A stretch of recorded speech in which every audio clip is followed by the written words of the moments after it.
திருப்பூரில் நடந்த ஒரு அதிபயங்கர அமானுஷ்ய திகில் சம்பவத்தை பத்தி தான் இன்றைய காணொலியில முழுசா பார்க்க போறாங்க. இந்த சம்பவத்துல ஒரு 30 வயதக்க ஒரு பெண்மணி விறகு எடுப்பதற்காக சுடுகாட்டு பகுதிக்கு சென்று அதுக்கப்புறம் பின்தொடர்ந்த ஒரு ஆவியின் திகில் மற்றும் அமானுஷ்ய சம்பவத்தை தான் இன்றைய காணொலியில முழுசா பார்க்க போறாங்க. ஹாய் ஃப்ரெண்ட்ஸ், நான் Maddy. Welcome to my channel.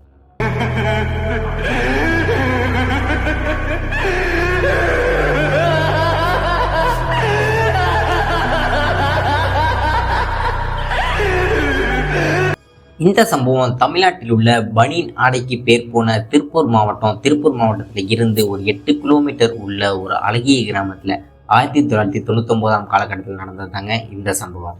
இந்த சம்பவம் நான் வசிக்கிற பகுதியில நான் கேட்டு தெரிஞ்சுட்ட அந்த ஒரு பெரியவங்க, அந்த ஒரு பெண்மணியோட பேர் கருப்பாயிங்க. 1999ஆம் காலகட்டத்தில் கருப்பாய் அப்படின்ற இந்த ஒரு பெண்மணிக்கு 30 வயது இருந்துங்க. இப்ப அவங்களோட வயது 55.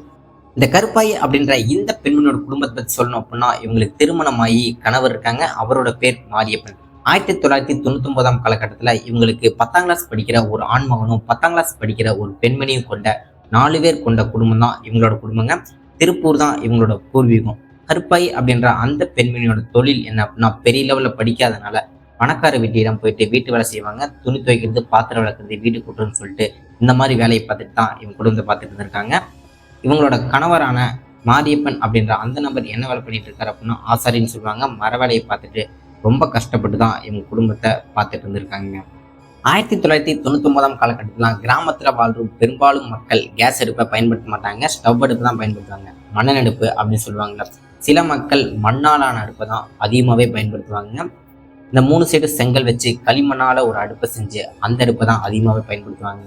இந்த 1999ஆம் காலகட்டத்தில் கருப்பாய் அப்படின்ற இந்த சுற்று வட்டாரத்தில் இருக்கிற மக்கள் மண்ணடுப்பு தான் அதிகமாகவே பயன்படுத்திட்டு இருந்திருக்காங்க. சுடுதண்ணி காய் வைக்கிறக்கும், சமையல் செய்யறக்கும் அப்படின்னு சொல்லிட்டு பல பயன்பாட்டுக்கு பயன்படுத்திட்டு இருந்திருக்காங்க. இந்த மண் அடுப்புக்கு விறகு தேவைப்படுங்க. விறகு கருவேலி மரங்களை வெட்டி அதை 1 மாதம் 2 மாதம் நல்லா காய வச்சு அந்த விறகை வச்சுதான் தீயரிச்சு சமையல் செய்யறதும் சுடுதண்ணி காய் வைக்கிறதும் போன பயன்பாட்டுக்கு பயன்படுத்திட்டு இருந்திருக்காங்க. கருப்பாயி அவங்க சுற்று வட்டாரத்துல இருக்கிற மக்கள் எல்லோரும் சேர்ந்து வாரத்துக்கு 1 முறை, வாரத்துக்கு 2 முறை அப்படின்னு சொல்லிட்டு பெண்கள் 10 பேர், பெண்கள் 15 பேர்னு சொல்லிட்டு கும்பலா விறகு எடுப்பதற்காக இவங்க கிராமத்துல இருந்து ஒரு 1/2 கிலோமீட்டர் உள்ள போனோம் அப்படின்னா கரண்ட் ஆஃபீஸ் இருங்க. கரண்ட் ஆஃபீஸ் நெருங்கியே நொயலாறு ஒன்று போயிட்டு இருக்கும். நொயலாறு நெருங்கிய அடர்ந்த கருவேலி மரங்கள் நிறையவே இருக்குங்க. அங்க போய் தான் விறகுகளை பச்சையா வெட்டி அதை எடுத்துட்டு வந்து வீட்டுல 1 மாதம் 2 மாதம் காய வச்சு அடுப்பெரிக்கிறதுக்கு பயன்படுத்துவாங்க. இவங்க சுற்றுவட்டார பெண்கள் குழுவாக தான் விறகுகளை வெட்டி வீட்டுக்கு எடுத்துகிட்டு வரதை வழக்கமாக வச்சுருக்காங்க. விறகுகள் எடை அதிகமாக இருக்கிற காரணத்தினால பேசி சிரித்து எடுத்துகிட்டு வந்தோம் அப்படின்னா அந்த கடினம் தெரியாது அப்படின்றதுனால தான் குழுவாக போய் விறகுகளை வெட்டி வீட்டுக்கு எடுத்துகிட்டு வருவதை வழக்கமாக வச்சுருக்காங்க.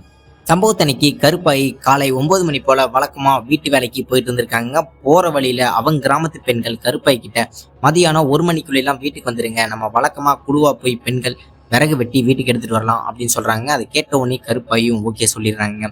கருப்பாய் வேலை பொறுத்தளவுக்கு காலை 9 மணிக்கு வேலைக்கு போனாங்கன்னா 9 மணிலிருந்து 11 மணி வரைக்கும் ஒரு வீட்டில் வேலை செய்வாங்க. 11:30லிருந்து மதியானம் 1 மணி வரைக்கும் இன்னொரு வீட்டில் வேலை செய்வாங்க. 2 வீட்டில் தான் வீட்டு வேலையை பார்த்துட்டு இருந்திருக்காங்க. அவங்க வீட்டுக்கு வரக்கே மதியானம் 2 மணி ஆகுங்க. இப்படி இருக்கும்போது கருப்பாய் அவங்க 2வது வீட்டுக்கு வேலைக்கு போறாங்க. அங்க வழக்கத்துக்கு மாறா வேலை அதிகமா இருந்த காரணத்தினால வேலையை முடிச்சுட்டு அவங்க வீட்டுக்கு வரக்கே மாலை 4 மணி போல ஆயிடுதுங்க. வீட்டுக்கு வந்தோடனே அவங்க கிராமத்துல இருக்கிற பெண்கள் எல்லோருமே விறகு வெட்ட போயிட்டாங்க. இவங்க வீட்லயும் விறகு கம்மியா இருக்கிற காரணத்தினால தனியா விறகு வெட்ட போலாம் அப்படின்னு சொல்லிட்டு முடிவெடுக்கிறாங்க. கையில அருவாளும் துண்டும் எடுத்துக்கிட்டு நடைப்பயணமா விறகு வெட்ட கிளம்பி போறாங்க கருப்பாயி. அவங்க கிராமத்துல இருந்து சரியா 1 கிலோமீட்டர் போகணுங்க. அந்த 1 கிலோமீட்டர் போனாதான் கரண்ட் ஆஃபீஸ் இருக்கு. அது பக்கத்திலேயே நொயலாறு ஓடும். அந்த சுற்று வட்டாரம் ஃபுல்லாவே கருவேலி மரங்கள் அடர்ந்து கிடக்குங்க. அப்படியே நடைப்பயணமா போறாங்க. ஒரு 4:30 மணி போல எல்லாம் போய் ரீச் பண்ணிடுறாங்க அந்த ஒரு பகுதியை. ரீச் பண்ணும்போது அவங்க சுற்று வட்டாரத்துல இருக்கிற பெண்கள் எல்லோருமே விறகு வெட்டி வீட்டுக்கு எடுத்து நடந்து வர ஆரம்பிச்சிடுறாங்க. அப்ப கருப்பாயி பார்த்துட்டு, ஏன் லேட்டா வந்த, வா வீட்டுக்கு போறோம் அப்படின்னு சொல்றாங்க. இருந்தாலும் கருப்பாயி விறகுகள் கம்மியா இருக்கு, நான் விறகு வெட்டி கொஞ்சமா எடுத்துட்டு வந்துடுறேன் அப்படின்னு சொல்லிடுறாங்க. சரி, நாங்க வீட்டுக்கு கிளம்பி போறோம், நீ சீக்கிரம் விறகுகளை வெட்டி வீட்டுக்கு எடுத்துட்டு வா அப்படின்னு சொல்லிடுறாங்க. அதை கேட்டோன்னே கருப்பாயும் ஓகே சொல்லிடுறாங்க. அந்த நொயலாறு நெருங்கிய கருவேலி மரங்கள் நிறைய அடர்ந்து போய் கிடக்குங்க. எவ்வளவு வெட்டினாலும் தீராது. இப்ப கூட கருவேலி மரங்கள் அங்க நிறையவே கிடக்கும். அங்க யாரும் வெட்டக்கூட மாட்டாங்க. ஆனா அதுல ஒரு மைனஸ் பாயிண்ட் என்ன அப்படின்னா, இவங்க வெட்டுற அந்த கருவேலி மரங்கள் பக்கத்திலேயே சுடுகாடு இருக்குங்க. சுட்டு வட்டாரத்துல இருக்கிற கிராமத்தார்கள் எல்லோருமே அங்கதான் பிணங்களை புதைப்பாங்க. அப்படி இருக்கும்போது கருப்பாய் அதை பெரிய விஷயமா எடுத்துக்கலைங்க. ஏன்னா வழக்கமா அங்கதான் போய் விறகுகளை வெட்டி வீட்டுக்கு எடுத்துட்டு வருவாங்க. அப்படி இருக்கும்போது அன்னைக்கும் விறகுகளை வெட்ட ஆரம்பிக்கிறாங்க. விறகுகளை வெட்டி ஒரு இடத்துல சேர்க்கணுங்க. அப்பதான் தான் கட்டி எடுத்துட்டு போறதுக்கு ஈஸியா இருக்கும். அப்படி ஒரு இடத்த தேர்ந்தெடுக்கிற அந்த கருப்பாய் என்ன இடத்த தேர்ந்தெடுக்கிறாங்க அப்படின்னா, ரீசெண்டா பிணங்களை விதைச்ச ஒரு சின்ன சமாதி மேலதான் விறகு கட்டைகளை அடுக்க ஆரம்பிக்கிறாங்க. அது பெரிய விஷயமா அவங்க எடுத்துக்கலைங்க. அப்படி மேல வச்சு எடுத்தோம் அப்படின்னா ஈஸியா இருக்கும். ஏன்னா பக்கத்துல ஆள் இருந்தாதான் தூக்கி கொடுப்பாங்க. இது கொஞ்சம் சமாதி மேல வச்சோம் அப்படின்னா மேல இருந்து எடுத்து தலை மேல வைக்கிறதுக்கு ஈஸியா இருக்கும் அப்படின்ற காரணத்தினால தான். அப்படி பச்சை விறகெல்லாம் அடுக்கி வச்சு அந்த பச்சை விறகுல இருக்க தோலை எடுத்தோம் அப்படின்னா கயிறு மாதிரி பயன்படுத்துவாங்க. அப்படி 3 சைடுமே கட்டி அந்த சமாதியிலிருந்து கஷ்டப்பட்டு தலை மேல எடுத்து வச்சிடுறாங்க கருப்பாயி. தலை மேல எடுத்து வச்சு நடக்க ஆரம்பிக்கிறாங்க. அந்த சமாதியிலிருந்து ஒரு 20 ஸ்டெப்பு தாங்க எடுத்து வச்சிருப்பாங்க. அந்த 20 ஸ்டெப் எடுத்து வைக்கும்போது 30 கிலோ இருந்த அந்த பச்சை விறகு எடை அதிகமான மாதிரி கருப்பாய் அவங்களுக்கு உணர்வு தென்படுதுங்க. என்னடா விறகு எடுத்து தலைமையில வைக்கும்போது கம்மியா தான் இருந்துச்சு, இப்ப என்ன எடை அதிகமான மாதிரி உணர்வு தென்படுதுன்னு சொல்லிட்டு யோசிக்கிறாங்க. ஒருவேளை பச்சை விறகா இருக்கிறதுனால நம்மளுக்கு வெயிட் அதிகமா தெரியும் அப்படின்னு சொல்லிட்டு அதையுமே பெரிய விஷயமா எடுத்துக்கீங்க. அப்படி கொஞ்ச தூரம் நடந்து போக ஆரம்பிக்கிறாங்க. நடந்து போக போக இவங்களுக்கு மேலே இருக்கிற அந்த பச்சை விறகோட வெயிட்டு இன்னுமே அதிகமாயிட்டே போகுதுங்க. ஒரு கட்டத்துக்கு மேல கழுத்து ரொம்பவுமே வலிக்க ஆரம்பிக்குதுங்க. இந்த சுடுகாட்டுல இருந்து ஒரு 100 மீட்டர் போயிட்டோம் அப்படின்னா ஒரு அல்லா மசூதி இருக்கு. அந்த மசூதி கிட்ட போன பிறகுதான் தலையில இருந்த பாரமே குறைஞ்ச மாதிரி அவங்களுக்கு உணர்வு தென்பட்டுருதுங்க. அதையும் பெரிய விஷயமா எடுத்துக்காம வீட்டுக்கு வந்துடுறாங்க. வீட்டுக்கு வந்து விறகு அவங்க வீட்டுக்கு வெளியே போட்டு வழக்கமா சமைச்சு நைட் நேரம் சாப்பிட்டு தூங்கவும் ஆரம்பிக்கிறாங்க. அப்படி தூங்கும்போது கருப்பாய் அவங்களுக்கு கனவு ஒண்ணு வருதுங்க. அந்த கனவுல இரவு நேரங்கள்ல அருவாளை கையில எடுத்துட்டு அந்த சுடுகாட்டுக்கு தனியா விறகு வெட்ட போற மாதிரி கனவுங்க. அப்படி விறகு வெட்டிட்டு இருக்கும்போது நேத்து பார்த்த அந்த சமாதி, அதாவது நேத்து அந்த விறகு வச்ச அந்த சமாதி பக்கத்துல 2 சின்ன பசங்க விளையாடுற மாதிரி அவங்க கனவுல தென்படுதுங்க.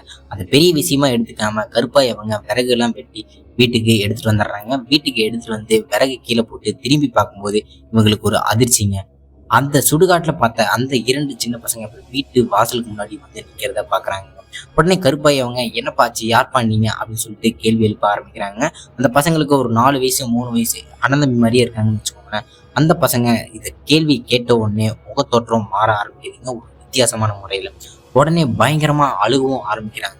என்னடா கேள்வி கேட்டா பயங்கரமா அழுகுறாங்க அப்படின்னு சொல்லிட்டு யோசிக்கிறதுக்குள்ளயுமே கருப்பாய் அவங்களுக்கு பயம் அதிகமாயிருதுங்க. அந்த முகத்தோற்றத்தை பார்த்த உடனே கனவுல இருந்து முழிச்சு வெளியே எந்திரிச்சிடுறாங்க. வெளியே எந்திக்கும் போது காலை 5 மணி போல ஆயிருதுங்க. உடனே தண்ணி தெளிச்சு வாசல்ல கோலம் போட ஆரம்பிக்கிறாங்க. கோலம் போட்டுட்டு இருக்கும்போது வீட்டு பக்கத்துல இருக்கிற ஒரு பெண்மணி கருப்பாயிட்ட வந்து பேசுறாங்க. என்ன கருப்பாயி, வீட்டுக்கு சொந்தக்காரங்க வந்திருக்காங்க போல தெரியுது, என்கிட்ட சொல்லவே இல்லை அப்படின்னு சொல்றாங்க. ஏன் என்னாச்சு அப்படின்னு சொல்லிட்டு கருப்பாயி கேட்கறாங்க. நேற்று நைட்டு ஃபுல்லா 2 சின்ன பசங்க அழுதுட்டே இருந்தாங்களே, ஏன் அடிச்சிட்டியா, மாமா பசங்களா சித்தப்பா பசங்களா அப்படின்னு சொல்லிட்டு கேட்கறாங்க. இது கேட்ட உடனே கருப்பாய் அவங்களுக்கு பகீர்னு ஆயிடுச்சுங்க. என்னடா நேற்று நைட்டு ஒரு கனவு வந்துச்சு, அந்த கனவுல 2 சின்ன பசங்க அழுதாங்களே, ஒருவேளை கெட்ட கனவா இருக்குன்னு சொல்லி விட்டுட்டோம். இப்ப இந்த பெண்மணி வேற நைட்டு ஃபுல்லா 2 சின்ன பசங்க அழுதான்னு வேற சொல்லியிருக்காங்களே, வீட்டுல வேற கணவர் இருந்தாரு, பசங்க இருந்தாங்க, அவங்களுக்கு இந்த அழுக சத்தம் கேட்கலன்னு சொல்லிட்டு 1000 குழப்பங்க மனசுக்குள்ள. அந்த நாள் வழக்கமா வேலைக்கு போயிட்டு இரவு நேரம் சமைச்சு சாப்பிட்டு தூங்க ஆரம்பிக்கிறாங்க கருப்பாயோட குடும்பம். அப்படி தூங்கும்போது அந்த நாள் இரவு ஒரு பயங்கரமான சம்பவம் அவங்க வீட்டுல நடக்குதுங்க. அவங்க வீட்டு அமைப்பை சொல்லணும் அப்படின்னா ஓட்டு வீடுங்க. ஒரு கிச்சன், ஒரு ஹால் தான். அந்த ஹாலில் தான் பாய் விரிச்சு படுத்து தூங்குவாங்க. ஒரு சைடு கருப்பாயும் இன்னொரு சைடு கருப்பாய் கணவரான மாரியப்பனும், நடுவுல அவங்க 2 பசங்க வந்து படுத்து தூங்குவாங்க. அப்படி ஆழ்ந்த உறக்கத்துல தூங்கிட்டு இருக்கும்போது கருப்பாய் அவங்கள தட்டி எழுப்புற மாதிரி கருப்பாய் அவங்களுக்கு நள்ளிரவுல உணர்வு தென்படுதுங்க. முழிச்சு எழுந்திரிச்சு பார்க்கும்போது கருப்பாயோட மகள் தான் அவங்கள எழுப்பியிருக்காங்க. என்னாச்சுமா அப்படின்னு சொல்லிட்டு கருப்பாய் அவங்க மகள்கிட்ட கேட்கறாங்க. இல்லம்மா, ரெஸ்ட் ரூமுக்காக வெளியே போனேன். வெளியே போகும்போது பாத்ரூமுக்கு பின்னாடி யாரோ அழுகிற மாதிரி சத்தம் கேட்குது. அவங்க பாத்ரூம் பாத்தீங்கன்னா குடிசையால தான் கட்டி வச்சிருப்பாங்க. பெரும்பாலும் கிராமத்துல வாழ்ற மக்கள் குடிசையில தான் பாத்ரூம் கட்டி வச்சிருப்பாங்க. வீட்டு பக்கத்துல ஒரு 10-20 மீட்டர்லயே கட்டி வச்சிருப்பாங்க. அப்படி போகும்போது தான் அங்க ஒரு அழுகுறல் சத்தம் கேட்டுருக்கோம். உடனே பயந்து வீட்டுக்கு வந்துட்டேன், அதனாலதான் உன்னை தட்டி எழுப்புனேன் அப்படின்னு சொல்றாங்க. உடனே கருப்பாய் அவங்க பயந்து போய் அவங்க கணவர் எழுப்புறாங்க. இந்த மாதிரி நடந்துச்சு குழந்தைக்கு அப்படின்னு சொல்றாங்க. என்னாச்சு அப்படின்னு சொல்லிட்டு அவங்க நம்பவே இல்லைங்க. உடனே கொஞ்ச நேரம் அமைதியா இருக்கும்போது அங்க ஒரு அழுகுரல் சத்தம் வீட்டுக்கு வெளியே கேட்க ஆரம்பிக்குதுங்க. அந்த அழுகுரல் சத்தம் ஒரு ஆண் மகனோடுங்க, அதுவும் சின்ன பசங்களோட. ஒரு பசங்க கிடையாது, 2 பசங்க அழுகிற சத்தம், தேங்கி தேங்கி அழுகிற சத்தம் நல்லாவே காதுல கேட்குதுங்க. உடனே அவங்க கணவரான மாரியப்பன் கொஞ்சம் தைரியத்தை வர வச்சு கதவு திறந்து அவங்க என்ன இருக்கு அப்படின்னு சொல்லிட்டு பார்க்க போறாங்க. அப்படி கதவு திறந்து கொஞ்ச தூரம் நடந்து போறப்ப அந்த அழுகுரல் கேட்குதுங்க. சத்தம் அங்க சுத்தமாவே கேட்கவே இல்லை. உடனே மகள் ரெஸ்ட் ரூம்லாம் போயிட்டு வந்துட்டு வீட்டுக்கு வந்து தூங்க ஆரம்பிக்கிறாங்க. தூங்கும்போது யாருமே தூங்கவே இல்லை. அவங்க மகன் மட்டும் தூங்கிட்டு இருக்காங்க. இவங்க 3 பேருமே முழிச்சிட்டு இருந்திருக்காங்க. மறுபடியும் அந்த அழுகுரல் சத்தம் கேட்க ஆரம்பிக்குதுங்க. யாரோ தேங்கி தேங்கி அழுகுற சத்தம் பயங்கரமா கேக்குதுங்க. என்ன பண்றதுனே தெரியல. அப்ப கனவுல வந்தது நடந்தது எல்லாமே ஒரு வித்தியாசமான ஒரு அமானுஷ்யமான நிகழ்வு அப்படின்னு சொல்லிட்டு கருப்பாய் அவங்க கணவர்கிட்ட நடந்ததை ஒண்ணு விடாம அவங்க மகளுக்கு தெரியாம சொல்லிடுறாங்க. இதையே முன்னாடி நீ சொல்லல இந்த மாதிரி நடந்தது அப்படின்னு சொல்லிட்டு மாரியப்பன் அவரை கருப்பாயை திட்டுறாங்க. அந்த நாள் அப்படியே பயத்தோட முடிஞ்சிருதுங்க. அந்த நாள் மட்டும் இல்ல, தொடர்ந்து 3-4 நாட்கள் நள்ளிரவு நேரங்கள்ல இந்த 2 சின்ன பசங்களோட அழுகுரல்கள் சத்தம் யாரையுமே தூங்க வர்றதே கிடையாதுங்க. ரொம்பவே பயந்து போயிருக்காங்க. இவங்க வீட்டு பக்கத்துல சுற்று வட்டாரத்துல இருக்கிற நபர்கள், வீடுகள் உள்ள நபர்களுக்கும் இந்த சத்தங்கள் கேட்டுருக்குதுங்க. எல்லாருமே ரொம்ப பயந்த நிலையில இருக்காங்க. உடனே 1 வார காலகட்டம் கழிச்சு இவங்க கிராமத்துக்கு குடிகாரர் ஒருத்தர் வராங்க. 6 மாசத்துக்கு ஒரு முறையோ இல்ல 3 மாசத்துக்கு ஒரு முறையோ இவங்க கிராமத்துக்கு வந்து குறி சொல்றவங்க வழக்கமா இருக்குங்க. அப்படி இவங்க கிராமத்துக்கு 1 வாரம் கழிச்சு குடிகாரர் குறி சொல்றதுக்கு வராங்க. ஒவ்வொரு வீட்டா குறி சொல்லிட்டு வந்துட்டு இருக்காரு. அப்படி வரும்போது இவங்க வீட்டுல கருப்பாய் அவங்களும் அவங்க கணவரும் எந்திரிச்சிடுறாங்க. வீட்டு பக்கத்துல கதை ஊட்டி என்ன சொல்றாரு அப்படின்னு சொல்லி கேட்கறதுக்கு கிட்ட போயிடுறாங்க. அப்படி இவங்க வீட்டுக்கிட்ட வந்த உடனே அந்த குடிகாரர் எதுவுமே பேச மாட்டேங்கிறாருங்க. ஒரு 10 நிமிஷம் அந்த வீட்டுல இருந்து எதுவுமே பேசாதனால பக்கத்து வீட்டுக்கு குறி சொல்றதுக்கு போயிட்டாருங்க. கருப்பாய் அவங்களுக்கு பயந்து போய் என்னடா குடிகாரர் எதுவுமே பேசாம போறாரு, என்னாச்சுன்னு தெரியலன்னு சொல்லிட்டு ரொம்ப பயந்து போயிடுறாங்க.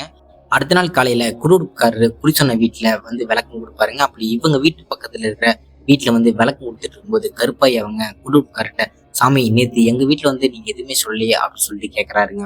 அதுக்கு குடிகாரரு சிரிச்சுட்டே ஒரு முக்கியமான ஒரு தகவலை சொல்றாருங்க. தாய், நேத்து நான் நைட்டு உங்க வீட்டுக்கு வந்தேன். நேத்து நைட்டு உங்க வீட்டுக்கு வந்தபோது 2 சின்ன பசங்களோட ஆன்மா உங்க வீட்டை சுத்தி சுத்தி வரதை பார்த்தேன். அந்த 2 சின்ன பசங்கனால உங்களுக்கு எந்த ஒரு பாதிப்பும் கிடையாது. இந்த 2 சின்ன பசங்க உங்க வீட்டுக்குள்ளேயும் வர முடியாது. அதுக்கு காரணம் உங்க வீட்டுல ஒரு கன்னி தெய்வம் இருக்கு. உங்க வம்சாவளியில ஒரு சின்ன பெண் நல்ல ஒரு மனசோட இறந்து உங்களோட குடும்பத்தை பாதுகாத்துட்டு இருக்கு. அதனாலதான் அந்த 2 சின்ன பசங்க ஆன்மானால உங்க வீட்டுக்குள்ள வர முடியல. இருந்தாலும் அமாவாசை நெருங்க அந்த 2 சின்ன பசங்களோட ஆன்மாக்கள் இரவு நேரங்களில் தொந்தரவு அதிகமாக கொடுக்கும். அதனால மாந்திரித்து தெரிஞ்ச நபரை வீட்டுக்கு கூட்டு வந்து பூஜைகள் பண்ணி அந்த 2 ஆன்மாக்களை விலக்கி விட்டுருங்க அப்படின்னு குடிகாரர் சொல்றாருங்க.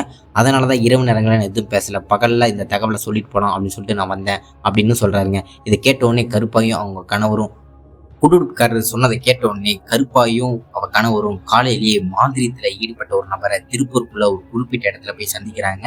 அந்த நபர் நடந்த எல்லா விஷயத்தையும் கேட்கிறாருங்க. கருப்பாய் ஒண்ணு விடாம எல்லாத்தையும் சொல்லிடுறாங்க. அதுக்கு அட்வான்ஸ் கொடுத்துட்டு போங்க, நைட்டு 12 மணிக்கு நாங்க உங்க ஏரியாவுக்கு வரேன், வரும்போது அந்த வீட்டுல நீங்க 2 பேர் மட்டும் இருந்தா போதும், உங்க குழந்தைகளை உங்க சொந்தக்காரங்க வீட்டுக்கு அனுப்பி விட்டுருங்க அப்படின்னு சொல்லிட்டு முக்கியமான தகவலும் அந்த மாந்திரத்துல ஈடுபட்ட அந்த நபர் சொல்லியிருக்காருங்க. அதுக்கப்புறம் கருப்பாயும் அவங்களும் அவங்க வீட்டுக்கு வந்துடுறாங்க. சொன்ன மாதிரியே நைட்டு 12 மணிக்கு அந்த மாந்திரத்தை ஈடுபட்ட நபர் இவங்க வீட்டுக்கும் வராருங்க. வீட்டுக்கு வந்த உடனே ஒரு 1/2 மணி நேரத்துல அந்த ரிச்சுவல் பூஜையை ஆரம்பிக்கிறாருங்க.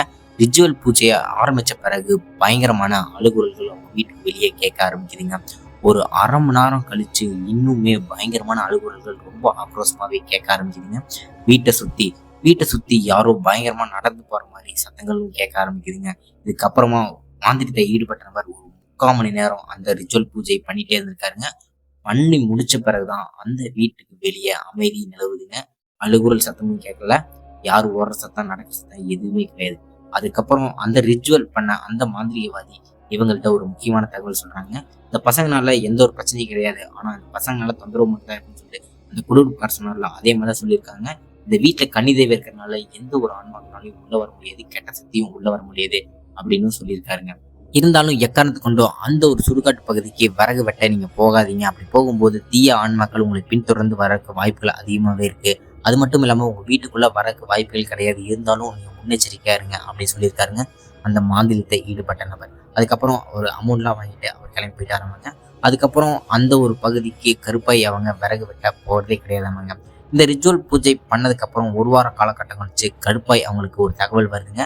அது என்ன தகவல் அப்படின்னா, கருப்பாய் அவங்க தனியா விறகு வெட்ட போனா அந்த நாள்லதான் விறகு வெட்டி சமாதி மேல அடுக்கிட்டு இருந்தாங்களா, அந்த சமாதியில 2 சின்ன பசங்களோட உடல்கள் நல்லடக்கம் பண்ணியிருக்காங்க. 2 சின்ன பசங்களும் அண்ணன் தம்பிங்க. ஒரு பையனுக்கு 5 வயசு, இன்னொரு பையனுக்கு ஒரு 3 வயசு. அந்த சுற்று வட்டாரத்து கிராமத்துல இருக்கிற ஒரு கிணத்துல 2 சின்ன பசங்க காலையில் விளாண்டுட்டு இருந்திருக்காங்க. தவறி விழுந்தாங்களா இல்ல யார் தள்ளி விட்டு விழுந்தாங்கன்னு தெரியல. 2 சின்ன பசங்களும் மூச்சு திணறி அந்த கிணத்துல இறந்துருக்காங்க. அதுக்கு அந்த பசங்க விழுந்து ஒரு 2 மணி நேரம் கழிச்சுதான் அந்த மேல கிணத்து மேல இருக்கிற செப்பல்லாம் வச்சு அந்த பசங்க கிணத்துக்குள்ளதான் விழுந்திருக்காங்க அப்படின்னு சொல்லிட்டு கன்ஃபார்ம் பண்ணி குதிச்சு எடுக்கும்போது 2 பேருமே உயிரிழந்திருக்காங்க மூச்சு திணறி. அதுக்கப்புறம் அந்த 2 சின்ன பசங்களோட உடலை சாயங்காலம் 3 மணி போல நல்லடக்கம் பண்ணியிருக்காங்க அந்த ஒரு சுடுகாட்டு பகுதியில். அதுக்கப்புறம் தான் கருப்பாய் அவங்க அந்த காட்டுக்குள்ளேருந்து விறகுல வெட்டி அந்த சமாதியில் அடுக்கி தூக்கிட்டு வந்திருக்காங்க. இப்படி பின்தொடர்ந்தே அவங்க வீடு வரைக்கும் அந்த 2 சின்ன பசங்களோட ஆண் மக்கள் வந்திருக்குங்க. வந்திருந்தாலும் கூட எந்த பிரச்சனையும் இல்லாமல் இப்போ அந்த மாந்திரத்தை ஈடுபட்ட நபர் அந்த 2 சின்ன பசங்களோட ஆன்மாவை விலக்கி விட்டுருக்காருங்க. இந்த சம்பவத்தை ஒன்று விடாமல் என்கிட்ட ஷேர் பண்ணியிருக்காங்க.